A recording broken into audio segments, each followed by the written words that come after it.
Itaú, Bradesco, Banco do Brasil e Santander. Hoje eu vou falar sobre as ações dos grandes bancos. Mas antes de começar, dá um like, se inscreva no canal e ative as notificações. Assim, quando tiver um novo conteúdo, você vai receber a notificação. E vamos lá, né, pessoal? Dando sequência à minha série de vídeos da série Top Down, né, que é a estratégia de investimentos que a maioria dos gestores, os grandes gestores brasileiros utiliza, que nada mais é do que começar por cima, né, e ir afunilando até chegar no detalhe da empresa. Ou seja, olhar, começar na economia global, local, escolher os setores e depois encontrar a melhor empresa, né? Eu falei no primeiro vídeo, né, onde eu falava do top dos setores, do que eu gostava, onde eu gosto de estar posicionado. E aqui o que a gente vai fazer, né, é falar sobre as ações dos grandes bancos.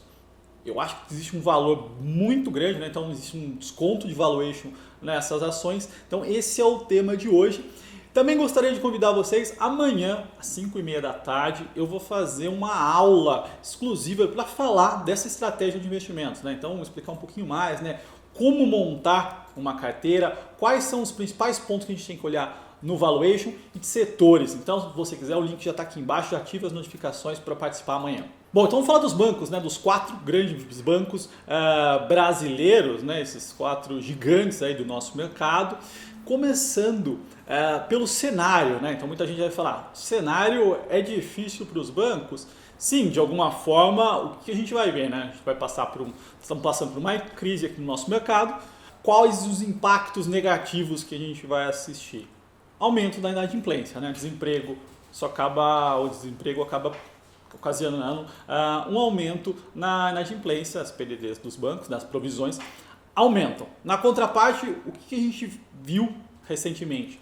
Um crescimento da carteira de crédito, porque diferente de outras crises, né, os bancos não são o problema, eles são a solução nesse momento. Ou seja, como eu falei, nessa crise é um descasamento de fluxo de caixas entre receitas e custos que os governos dos países estão fazendo, né, injetando liquidez. Os bancos fazem parte dessa solução, né, então eles têm que ajudar a dar liquidez, empréstimos pontes, facilitar o crédito para as empresas e para as pessoas. Então é isso que eles estão fazendo. A gente viu já um crescimento aí acima de 10% das carteiras de crédito no último trimestre, né? Isso que pegou um pequeno pedaço só dessa crise. Então, por um lado, tem um lado negativo, né? Mas também a gente vê o lado positivo, tem um crescimento de carteira de crédito. Outro ponto também que todo mundo fala é a Selic está caindo e isso prejudica os bancos. Bom, para os bancos o importante não é a Selic, né? Não é o nominal em si, mas é a diferença pela qual que ele capta dinheiro e empresta, que é chamado de spread. Então, a gente viu a Selic cair de 14,25 para 4 e não mudar os spreads dos bancos. Então, essa relação não é tão direta e o que a gente viu é uma manutenção e crescimento do lucro nesses casos, tá? Então, falando desse ponto aqui do geral, sim, tem pontos que são desafiadores, entretanto, a gente fala, né, muito já está no preço, né? A gente tem, pelo contrário, né, o pior cenário possível precificado no preço dos ativos. Então, o investidor tem que olhar para essa relação, né? O cenário é ruim? Sim, mas já está no preço? Está todo no preço? Até um cenário pior? Se ele já está todo no preço, você não tem muito mais o risco, né? Já precificou o cenário horrível, uma piora. Então, melhora a simetria de risco para o investidor. Além disso, né, uma coisa importante é o nosso sistema financeiro nacional, né? É extremamente sólido, as regras aqui de Basileia são super rígidas, muito melhores do que o resto do mundo. Então, nosso sistema é extremamente sólido. Esses bancos aqui são bancos que entregam resultados há décadas, né? São bancos que conseguiram ter uma grande barreira de entrada, né? Nenhum dos grandes bancos gringos conseguiu entrar no Brasil porque a competição é muito dura com esses caras, então eles sabem operar muito bem. Então, do lado do track record, é positivo estar nesse setor. Bom, mas vamos falar do resultado do primeiro trimestre desses 4 bancos, né? Eu comentei aqui individualmente alguns resultados já nas últimas semanas, mas o que a gente assistiu? Então, se a gente pegar os 4, Santander, o Santander mostrou um crescimento de lucro, então um crescimento de 10,5%. O restante, ó, que a gente viu, né? Banco do Brasil caindo 20% lucro, Itaú caindo 43%, Bradesco caindo 39%. Bom, então se a gente pegar o consolidado do lucro desses 4 bancos no primeiro trimestre de 2020 contra 2019, tive uma queda de 28,5% no lucro dessas companhias, tá? Mas qual o ponto que eu trouxe para cá? Quando eu fiz essas análises, o que aconteceu, né? Por que eles caíram tanto? Aumento de provisão para devedores duvidosos. Entretanto, não foi em função de um aumento do calote, mas sim uma provisão extra, tá? Então, eu fiz a conta aqui, ajustando, porque as provisões normais elas subiram em função teve um aumento sim, do calote, mas é discreto, né? 0,1%, só foi nada diferente da oscilação da série. Esse número foi natural, entretanto eles fizeram um adicional. Então, se a gente pegar esses 4 bancos, eles provisionaram quase 26 bi no primeiro trimestre, 26 bilhões de reais. É um volume de dinheiro gigantesco. Mas, por exemplo, o Banco do Brasil provisionou 2 bi a mais, o Itaú 4 bi e meio, o Bradesco 2,7 bi e o Santander não provisionou nada para esse cenário adverso, tá? Praticamente nada. Então a gente viu o quê? Um aumento de provisões para um cenário adverso de 9,2 bilhões nesses bancos. Se a gente fizer a conta inversa, né, recalcular o sistema sem essa provisão adicional, porque de fato não houve um custo ali, ele só separou esse dinheiro e falou, olha, se acontecer alguma coisa, se piorar muito, eu já reservei 9,2 bilhões para essa inadimplência, tá? Então ele foi prudente, super justo, e se nada acontecer, se o cenário não for o caos, ele reverte, isso passa pelo lucro. Mas o que a gente faz a conta, né? Se a gente pegar o lucro então ajustado desses 4 bancos, fizer, né, sem essas provisões adicionais, o lucro deveria ter caído 0,1%, ou seja, o lucro não teria nenhum impacto gigantesco, né? A gente viu uma forte queda, entretanto, ajustando isso, tirando esses adicionais, o que a gente viu não foi uma mudança no resultado dos bancos. Então, acho que é a primeira coisa para a gente estar aqui nos nossos modelos, no nosso racional. Bom, vamos lá, vamos falar de valuation então. Então, considerando os preços de hoje, tá, pessoal, do dia 21, durante a tarde aqui, o que a gente vê de múltiplos para o setor, né? Então, Banco do Brasil, eu vou considerar uma queda de lucro no ano de 15% para o Banco do Brasil, ou seja, teve uma queda agora, a queda continua de uma forma menor, porque vai ter um aumento de provisão, mas as excedentes não serão tão grandes. Então, considero uma queda relativamente boa, né? O ano passado o lucro do Banco do Brasil cresceu 30%, a tendência era de crescer 30%, eu continuar nesse crescimento, estou colocando uma queda de 15%.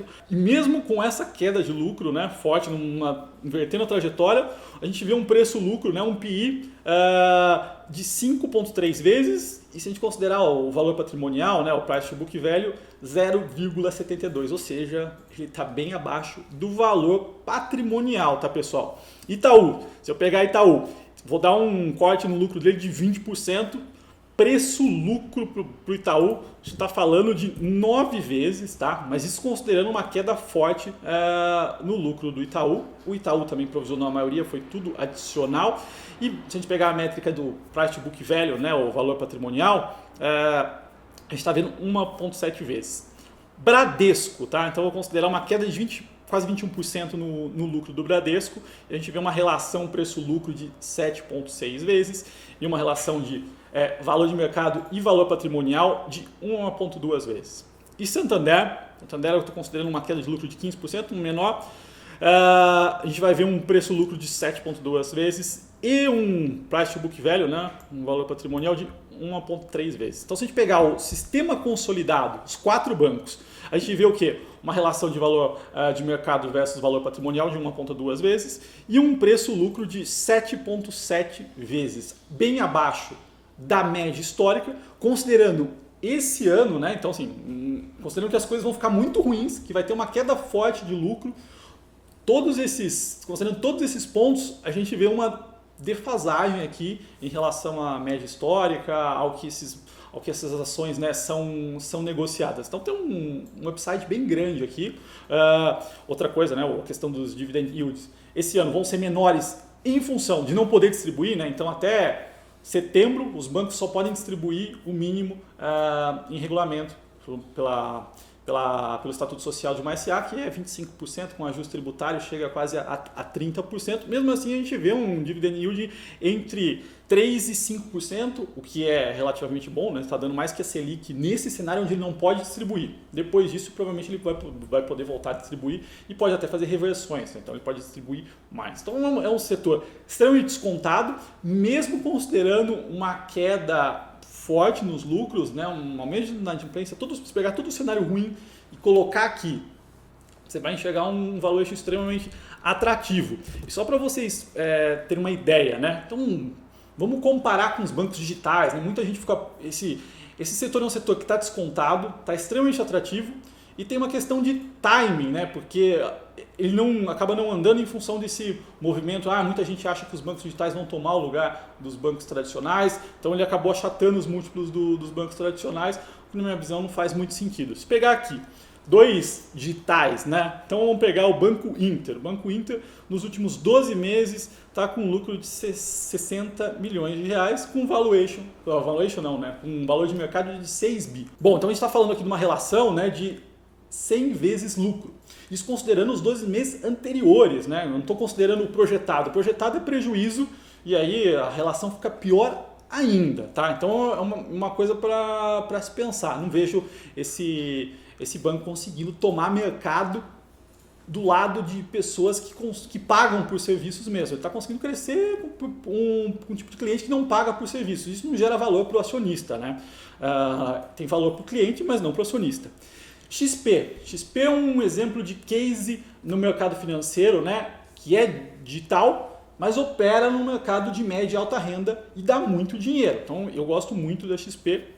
Se a gente pegar a XP agora, ela o valor de mercado dela de pouco mais de 15 bi de dólares, ou seja, a gente está falando de 85 bilhões de reais. Então assim, próximas aí ao valor de mercado do Banco do Brasil e se a gente pegar próximo também de Santander.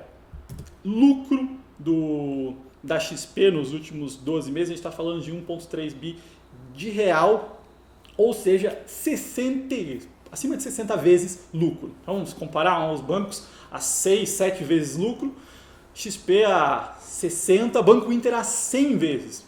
E aí o ponto é o seguinte, né? Pensando no Itaú, no próprio Itaú, o Itaú detém metade da XP, então ele está exposto no mercado digital, ele está exposto no melhor cavalo que se tem nesse mercado, que é o cara que consegue crescer nesse mercado de contas digitais e que dá dinheiro, que é o único player que eu consigo ver que consegue crescer forte e ganhando dinheiro. Então, o que eu vejo é um setor extremamente descontado, com múltiplos baixíssimos, abaixo da média, mesmo considerando um cenário horrível. Então, você coloca tudo de ruim, mesmo assim você vê um resultado ainda, empresas atrativas, tá, pessoal? Então essa é a minha visão. Acho que assim, gosto dos quatro, é uma questão de quer estar posicionado um pouco mais numa estatal ou num premium como Itaú, mas os quatro são bons players para estar posicionado. Afinal, a gente está falando de bancos grandes, né? Não tem como ter um player ruim, né? Se ele fosse ruim, ele já teria sido engolido pelas crises ou pelos concorrentes. E lembrando, pessoal, não esqueçam, deixei aqui embaixo, tá, o link. Amanhã eu vou fazer uma aula para falar da estratégia Top and Down. Então é uma estratégia que eu venho falando aqui faz tempo, né? Muita gente tem gostado, porque é olhar de forma simples, né? A gente começa a olhar para a economia local, economia global, que são coisas do nosso dia a dia, da nossa vida, tirar as relações de quais setores, segmentos que vão performar melhor dado o momento, e aí entrar nos setores que estão expostos à bolsa, né, e começar a escolher os melhores ativos. Então amanhã eu vou fazer uma aula para falar um pouco mais dessa estratégia. Então se cadastrem para participar amanhã, tá certo? Bom, muito obrigado, um grande abraço, até a próxima.